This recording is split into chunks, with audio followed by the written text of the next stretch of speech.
Ayon po sa report ng Marina at Coast Guard, ang isa po sa mga natukoy na potential causes sa paglubog ng barko ay yung sinasabi natin may posibilidad ng overcapacity at overloading.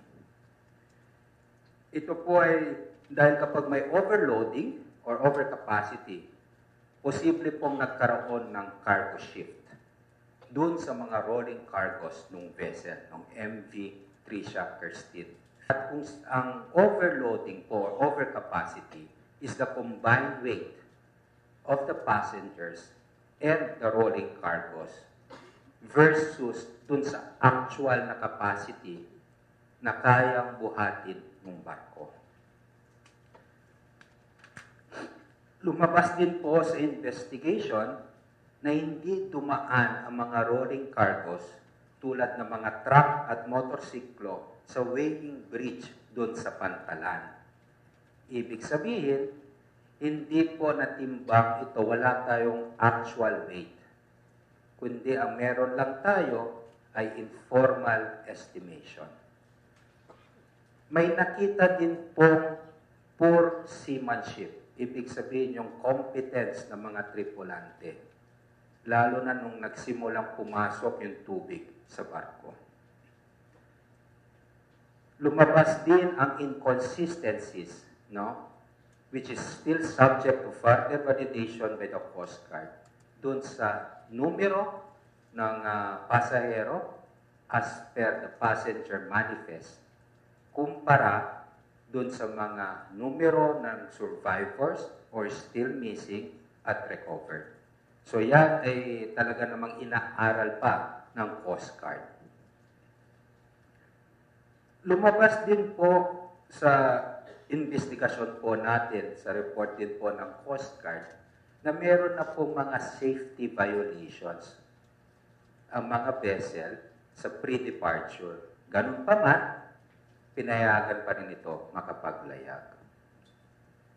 At isa sa mga mas mabigat po na lumabas sa investigation report, itong vessel na to, itong MV Tricia Kirstine 3, meron na po itong safety deficiencies. Ganun pa man, nabigyan sila ng safety certificate o seaworthiness certificate. Ang gumagawa po nitong safety audit, sabihin natin pagdating dito sa vessel, ayon sa Marina, ay ginagawa ito ng isang supposedly third-party provider, yung sinasabi nilang classification society. At ang pangalan po nito ay Orient Shipping Lines.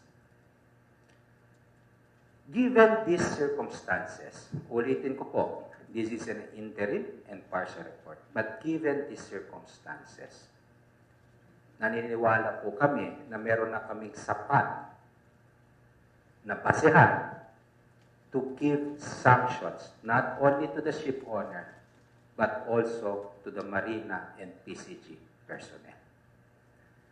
Una po, inutusan po natin ang Marina na magsampa ng kasong administratibo laban sa Allison Shipping Lines to determine whether or not to revoke their certificate of public conveyance or yung prangkisa po nila.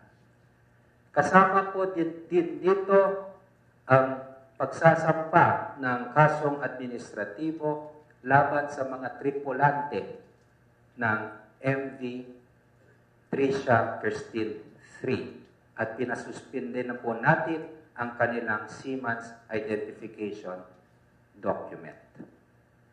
Kasama din po sa ating inatasan sa Marina ang pagsususpinde ng accreditation ng Orient Shipping Lines, yung sinasabi nating third-party classification society na tumitingin supposedly ng seaworthiness ng vessel. Inutusan din natin ang DOTR Legal na magipag-ugnayan sa Marina at Coast Guard upang aralin at paghandaan ang pagsasampa ng criminal case against the officers, owners of Allison Shipping Lines. Kasama na rin po ang mga tripulante. The survivors po, yung mga nakasurvive na tripulante ng MV Tricia Kirsten 3.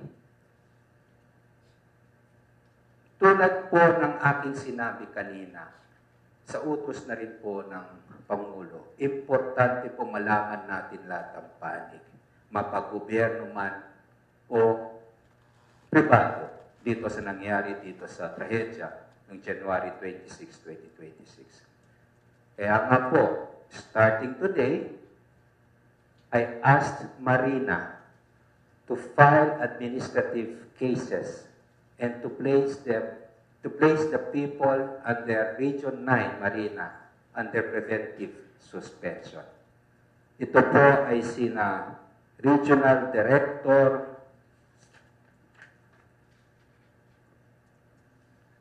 Engineer Sibal, Engineer Bibi, at Second Mate Kimigi. At yung mga ibang personnel doon na mga 8, pinasibak na rin po natin. Ganon din po sa Philippine Coast Guard. Pina-relieve, pinasibak din natin yung mga ibang personnel sa Region 9, and they will be facing administrative cases also. And they will be placed under preventive suspension. And the following personnel are the Station Commander of CGS Zamboanga, Lieutenant Commander Tristan Herediano, at yung sinasabi nating boarding team, yung the one that conducted the pre-departure inspection system, PO1 Turawini, PO3 Barreto, PO3 Asmawil, PO3 Muyo, all Philippine Coast Guard. At kung lumabas sa pantinig ng administrative cases nila, na meron silang matinding kababayaan sa kanilang tungkulin, we will not hesitate also to file criminal cases against them for possible violations of, I think, RA 3019, yung sinasabi natin, anti-graft and corrupt practices.